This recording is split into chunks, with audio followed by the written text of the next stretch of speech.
If I had to teach another kid how to reach the top 1% of exit velocities for kids their age by the time they got to high school, here's exactly how I do it. And this isn't just theoretical because I've already done this twice. My son is a senior in high school. He's hitting balls over 106 miles an hour. And my daughter is a sophomore in high school, closing in on the 80 burger. But most kids, they don't fail to hit for that kind of power because they lack strength or because they don't know what's wrong with their mechanics and their swing. They fail because their body actually lacks the stability and motor control to move correctly. And when the body feels unstable in positions that it needs to be in, it ends up avoiding them because the body won't express force in positions it doesn't trust. And that's why so many swings look great at 70% and completely fall apart at 100% in a game. And it's why cueing and mechanics rarely work for hitters. Because trying to talk a kid into a better swing without fixing the movements that are underneath it is like trying to explain what chocolate ice cream tastes like to someone who's never had chocolate ice cream. Words don't create understanding. Experiencing them does. Now, for most of human history, kids didn't grow up randomly becoming athletic. They grew up in environments created by cultures that had to raise a percentage of their boys to become men who were actually going to be very good at swinging heavy things fast under pressure. Things like a sword or a hammer, right? And when you line those environments up with what modern research tells us about athletic development, something really interesting starts to become apparent because the same movement patterns keep showing up time and time again. And it seems like there's about 7 categories of athletic movement training that consistently build elite athleticism. And we've stripped almost all of them out of modern childhood. And in the rest of this video, I want to walk you through those 7 movement training categories, what they train, why they matter, and how they show up directly in a hitter's swing. Because once the body feels safe producing force, mechanics, and fixing them, it gets super easy. Now, one of the first things you notice when you study cultures throughout history is that almost all of them had some sort of fighting or grappling or dueling baked into their daily life. And that's not accidental because swinging something heavy like a sword or an axe or even throwing a punch is actually a high-level rotational athletic movement. And if you wanted to survive, you probably had to be pretty good at being a good rotational athlete, or at least raising a percentage of your boys to become one. And one of the most important things those rotational athletes have to learn how to do is to fire their body in the correct order, where it's hips first, then torso, then arms, and then wrists. And that order matters because of what we call fascial lines. Fascia is a connective tissue that runs throughout the body. And when it's stretched quickly before it contracts, it actually allows you to be far more explosive than muscles alone. That stretch shortening effect only works if the body's firing in the right sequence though. So if I were part of a culture that needed to raise men capable of swinging heavy weapons powerfully enough to survive, I'd have to bake rotational athletic development into my culture. And when you look at how fighters are trained,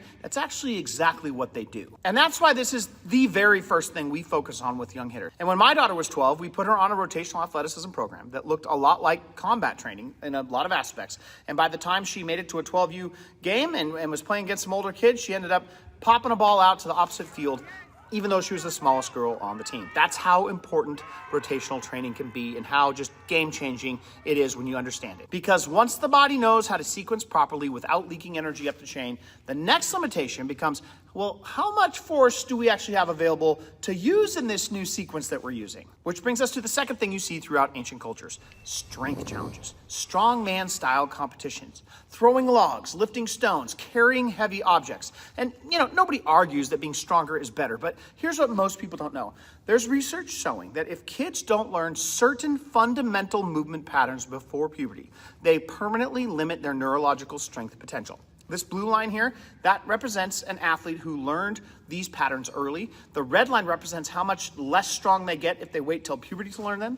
The green line is what happens when people assume playing multiple sports is the answer. That's a popular thing, but it's not all it's cut out to be. It helps, but it's nowhere near optimal. This really hit home for me when an MLB pitcher I was paying to train my son stopped a lesson, and he told me my kid could not benefit from his pitching instruction because he lacked basic movement patterns. He told me, you got to stop paying me, and you need to go see a motor specialist who can train your kid how to move right, because this isn't going to work. And so we took that advice. We trained movement patterns before worrying about load, the deadlifts and cleans and snatches, not to make him strong, but to teach control and stuff he was weak at.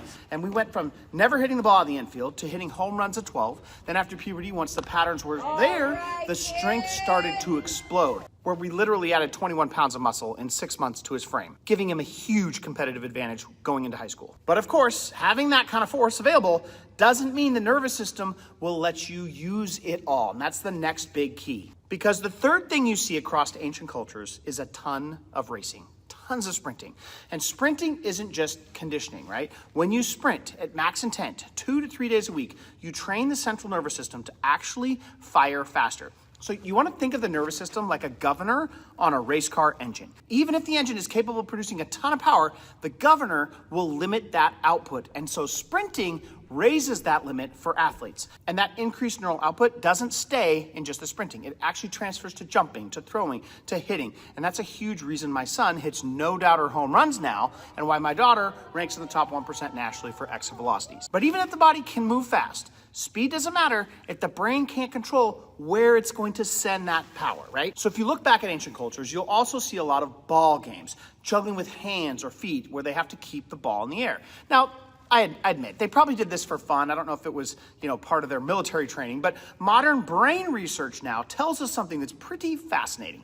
Studies show that juggling increases the gray matter in the brain areas responsible for predicting object motion, not just reactive predicting. So great hitters, they don't react to the ball. They're better at predicting where it's going to go. They decide where to swing before the ball gets there. And juggling trains tracking trajectory prediction and real-time motor planning. That's why sports like hockey now use it a ton with their goalies, and why we bake it into our hitter development too. But even when the brain predicts correctly, the body does still have to stay organized at max effort. So historically, warriors trained obstacle navigation, right? Like jumping walls and having to land safely to escape certain situations, or rolling out of falls off a high wall.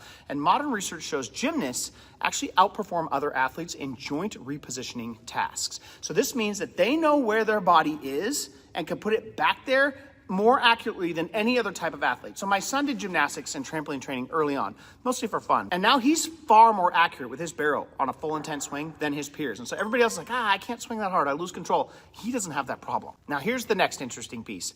Cultures throughout history have obviously used a ton of dance, right? Not just for celebration, but for coordination and rhythm. EMG studies who took dancers and other professional sport athletes, and they said, hey, athlete, do this, and then we're gonna randomly make you do something you didn't expect. Well, it turns out EMG studies show that the dancers could stabilize their muscles way before those random movements than the traditional athletes could stabilize them. And that anticipatory stability is massive when we have a hitter who needs to react to pitch speed and spin and shape. And it seems like a really big coincidence to me that Latin American countries, who produce more Major League Baseball players per capita than any other country in the world, a sport that is really important to have the skill of anticipatory changes, have a culture who still bakes rhythm and dance into their everyday life. But finally, none of this matters if the body can't even get into the positions it's required to get into to do the kind of stuff we're talking about. I learned this by watching Dr. Greg Rose assess athletes on stage at a convention, where what he did is he said,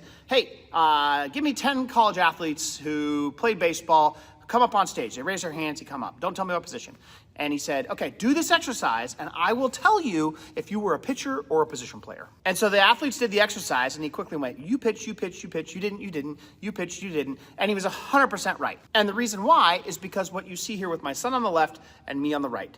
The pitchers who can throw hard, they can reach their arms back and have more mobility in their upper spine than a traditional position player does. Their body can get into a position that can produce more force with their throw. And if your body can't access that position safely, you're not going to throw hard, so you're not going to pitch. That's why he was able to predict if you could be a pitcher. But with hitters, we actually see this in their hips and their spine, their ankles, like this kid right here, who's got such tight hips, his body can't put itself in a position where when it rotates, it has the ability to hit a hard line drive. He can only hit hard ground balls. So we're never gonna teach him to be a good hitter unless we fix the hips so he can actually move right. Like no cues or drills are gonna fix him. But if we can train his body to be able to get into those positions, all of a sudden now we can see dramatic changes with the hitter. So if this video changed how you think about athletic development, I think that's a good thing. Understanding this is the easy part. So what we've done is we put together a free resource that walks you through these movement categories and the order we recommend training them. So check out the description or the link on the screen on this video to go deeper, because once the body feels safe producing force, everything else about teaching hitting gets way, way easier.